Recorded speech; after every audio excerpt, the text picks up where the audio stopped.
നമസ്കാരം. കുറ്റിക്കോൽ ബേത്തൂർ പാറയിൽ ജീവനൊടുക്കിയ നഴ്സിംഗ് വിദ്യാർത്ഥിനിയുടെ ആത്മഹത്യാക്കുറിപ്പ് പോലീസ് കണ്ടെടുത്തു.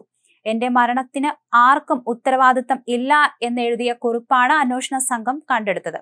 ബേത്തൂർ പാറയിലെ പരേതനായ ബാബുവിന്റെ മകളും കാസർകോട്ടെ സ്വകാര്യ സ്ഥാപനത്തിൽ 2ാം വർഷ നഴ്സിംഗ് വിദ്യാർത്ഥിനിയുമായിരുന്ന മഹിമയെയാണ് കഴിഞ്ഞ ബുധനാഴ്ച രാവിലെ 8 മണിയോടെ കിടപ്പുമുറിയിൽ തൂങ്ങി മരിച്ച നിലയിൽ കണ്ടെത്തിയത്.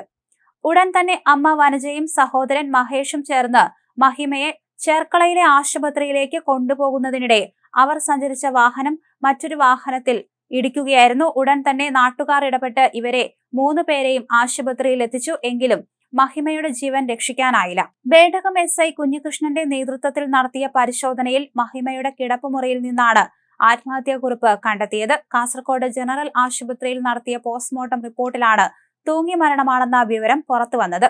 കാസർകോട്ടെ നുള്ളിപ്പാടിയിൽ നഴ്സിംഗ് വിദ്യാർത്ഥിനിയായിരുന്നു മഹിമയെ ആശുപത്രിയിലേക്ക് കൊണ്ടുപോകുന്ന സമയത്താണ് വാഹന അപകടത്തിൽപ്പെട്ടത്. അതേസമയം ആ സമയം ജീവൻ ഉണ്ടായിരുന്നുവെന്ന് ബന്ധപ്പെട്ടവർ അറിയിച്ചു.